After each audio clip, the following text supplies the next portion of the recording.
Hello and welcome to the fourth episode of the City of Good Sports podcast. I'm your host, Richard Miller, and we're going to start off today's episode by talking about none other than the Buffalo Bills, who are coming off of a 26-7 win against the Pittsburgh Steelers. This was a game that was entirely won in the second half. They were outscored 7-3 in the first half. It looked hopeless. Josh Allen, terrible start to the game, to the point where and this is something that has kind of been a theme this year, but it's not entirely on him, but he has regressed from his MVP season. There's no real doubt about it, but let's give Josh Allen his congratulations, because in this game he had his 76th rushing touchdown of his career, which is the most out of any QB in NFL history. This is a guy that's continuously breaking records. It's a first ballot Hall of Famer, a unanimous Hall of Famer at that. And he found a way to get stuff done even after a shaky first half and a 23-0 shutout in the second half. Bills were just clicking. Also, another interesting thing about this game, the Bills held the Steelers to 58 rushing yards. This is the first time all year that the Bills have held a team to under 60 rushing yards. A little bit sad, and when you account for the fact that it's Jaylen Warren and Kenneth Gainwell, it loses merit, but we've let decent running backs destroy us. I mean, Woody Marks, Sean Tucker. So the fact that they were able to hold the team to under 60 rushing yards in a game is a win. I don't care. A win is a win. Also, Keon Coleman finally activated again, number 0. I love cookies. I'm sure at this point a lot of people have seen that interview with Cam Newton. I'll make sure to roll the clip. That folks ain't gonna keep being patient with you. Mm-mm. That playful person that took the Buffalo City by storm in his first interview, and he sat down and was like, "Yeah, I love cookies," and he had the whole all that was all cool. But we give that grace to young players. Mm-hmm. Oh, big dog, you supposed to be our number 1. Come on now. And you're playing like a bum. Yeah, bet you better catch that ball. I bet you better start doing your job. But Coleman had a touchdown today, albeit he only had 9 receiving yards total.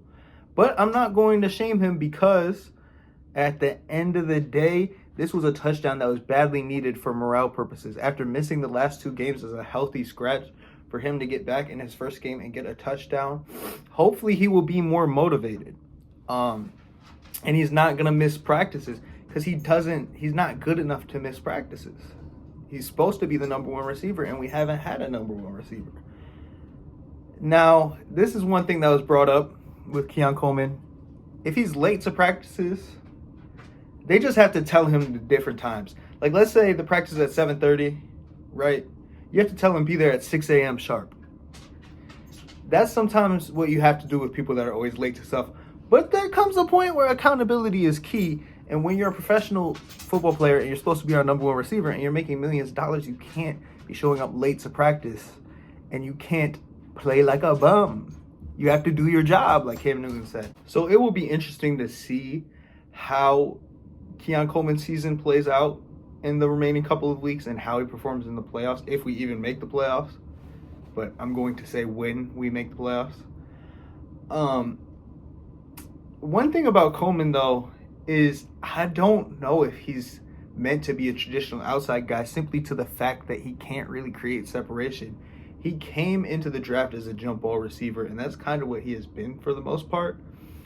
However, I would like to see him run more crossing routes. Obviously, he can't be a traditional slot or a jumbo slot, because we have that in Shakir, and we also run a lot of 2 tight end sets with Knox and Kincaid.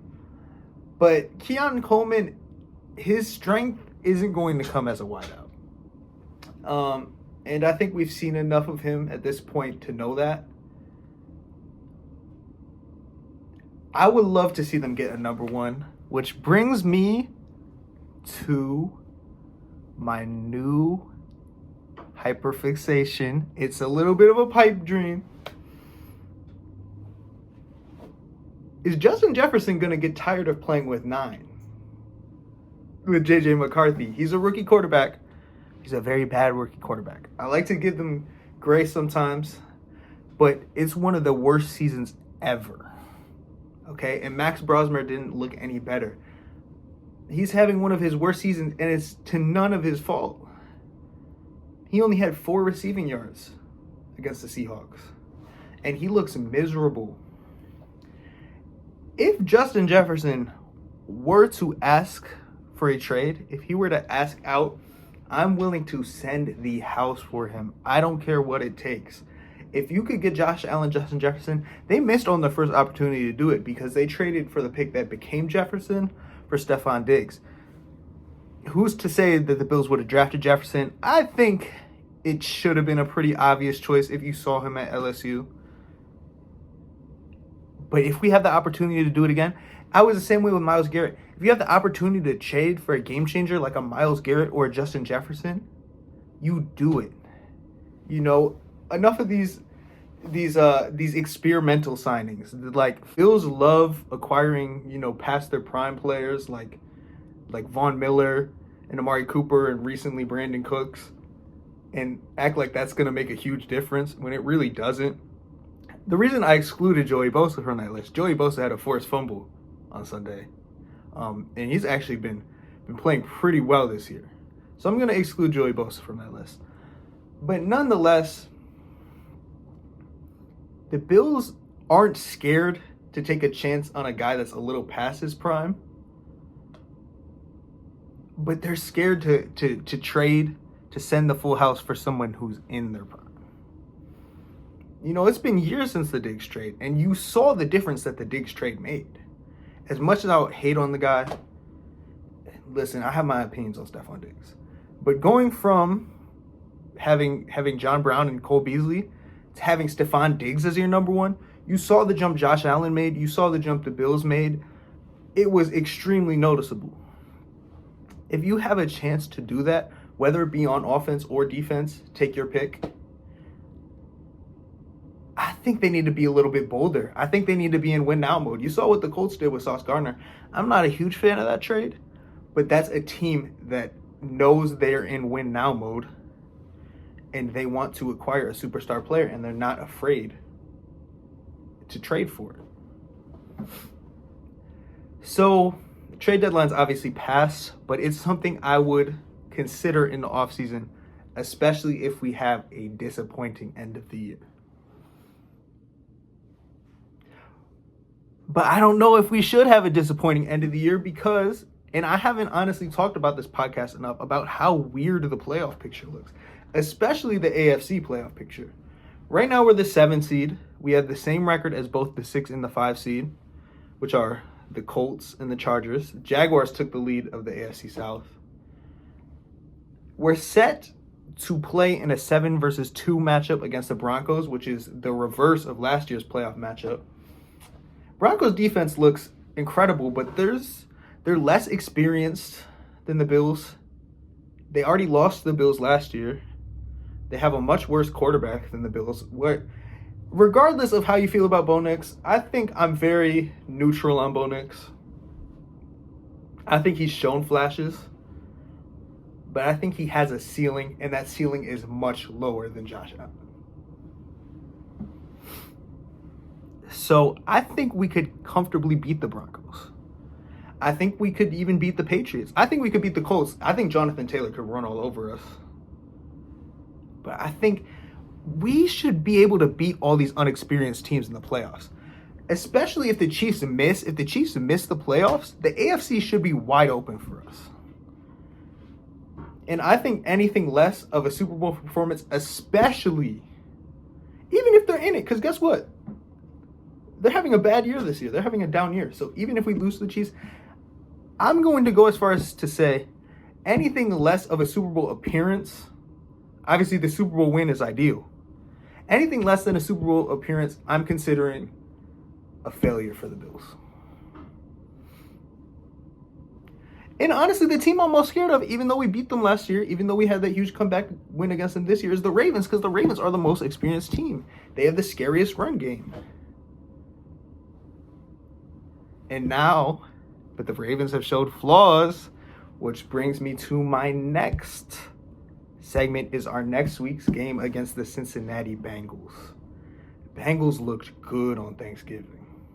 The Bengals are hungry, and I don't know if you remember last year, the Bengals went on a crazy last season run. They weren't supposed to be in the playoff picture. All of a sudden, it came down to the last week of the year. They almost made it as a wild card team. And that's what they're going for this year. They're 4-8. They dug themselves a hole, but Joe Burrow is back, and they want to win the AFC North. They're only 2 games behind. They're 4-8, but they're only 2 games behind of winning their division. There's a very realistic possibility that they win out. They're coming off of a huge high against the Ravens. That defense looked the best it's ever had all season. The Bengals defense has been terrible for the most part. But now they're playing well. The team is playing well. And they're set to play the Bills, Ravens, Browns, Cardinals, Dolphins. They could win. They could win out. So we have to be on our absolute A game. I need a performance like that from Benford again. I didn't discuss Benford's performance. Are you kidding me? A fumble recovery, touchdown, and an interception? He's changed the momentum of the game. He's the reason the Bills won that game. If he could show up, if the run defense we saw against the Steelers could show up, again, Bengals, Chase Brown is not necessarily a name that strikes fear into you. But there's likely going to be snowfall on the ground. It's supposed to snow on Saturday. I'm not sure about Sunday.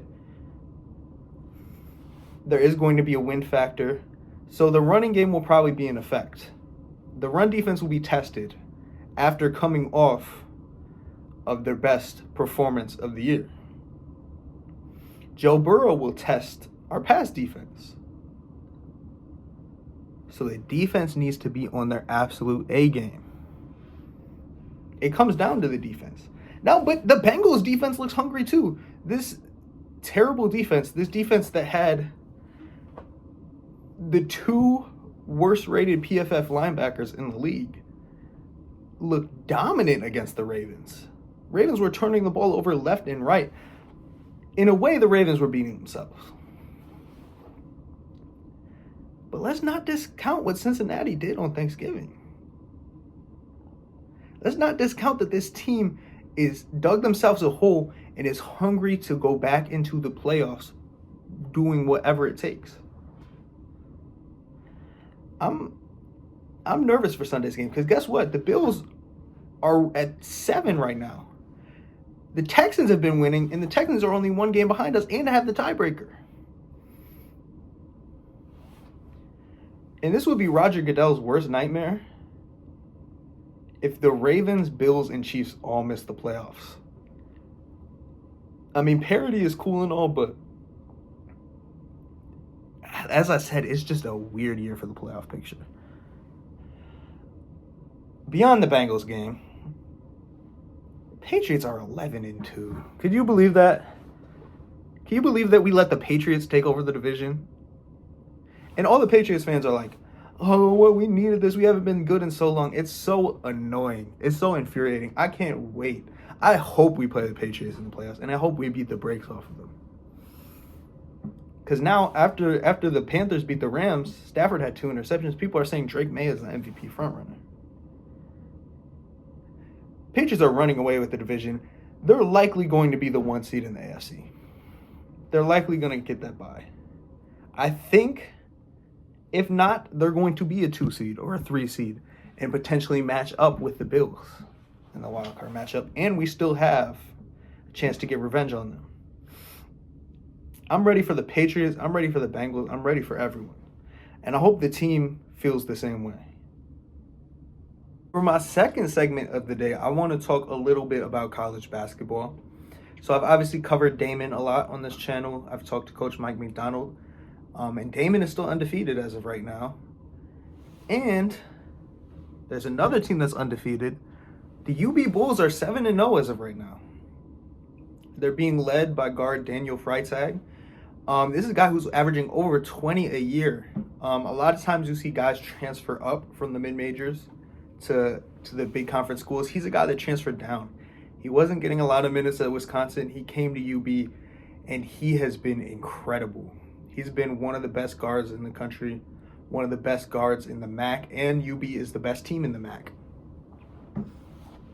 They have a huge game on December 6th against another Western New York team, a team from Olean called St. Bonaventure. There is a chance this year that Western New York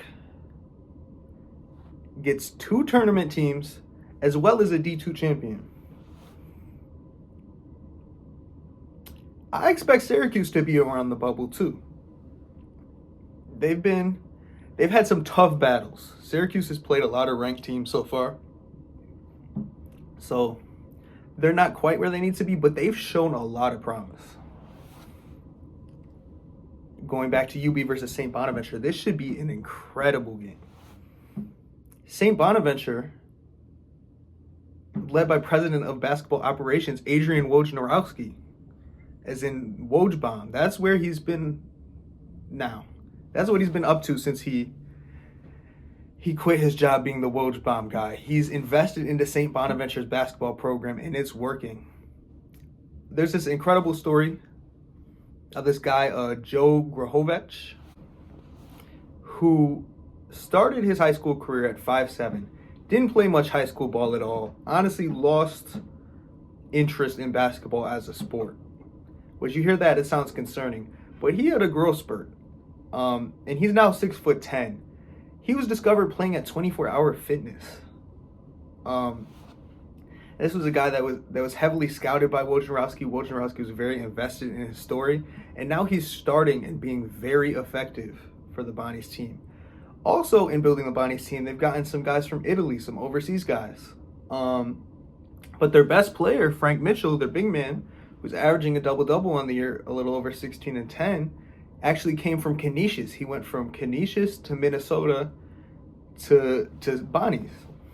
And St. Bonaventure is a very dangerous mid-major school.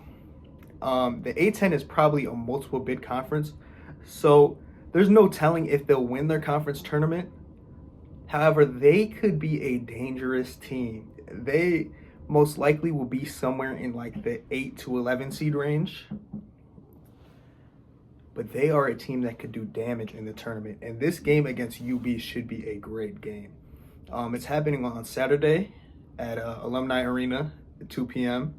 for anyone that wants to go to it. But this is just a great time to be invested in college basketball, especially if you live in the Buffalo area, because there's a lot to be excited about here. Not to mention the most dominant team in college basketball, the Michigan Wolverines, have a player from Newport, Roddy Gale. He started at Niagara Falls High School, went to Lewiston Porter High School, then went to a prep school. But now the Michigan Wolverines, right, they just beat Auburn by 40 and Gonzaga by 50 respectfully. And those aren't weak teams. That's a 90-point differential. They're 7-0. They're ranked 3. They really should be ranked number 1. Purdue and Arizona obviously look like juggernauts as well. But as far as it goes, Michigan might be my national championship pick as of right now. And one of their best players is a local kid. So you have one of the best teams in college basketball, the best team in D2 basketball, arguably. Nova Southeastern is pretty good. And then you have an undefeated team in the UB Bulls and a one-loss mid-major superpower in the St. Bonaventure Bonnies. So all around, the state of college basketball in Western New York could not be better. It could not be better. So in conclusion, be good, do good, God bless, go Bills. I'm trying to start a more balanced schedule where I post every Tuesday. So you have to tune in every Tuesday. I'll say tune in next Tuesday. And I want to thank everyone for the support and for the views throughout starting this podcast.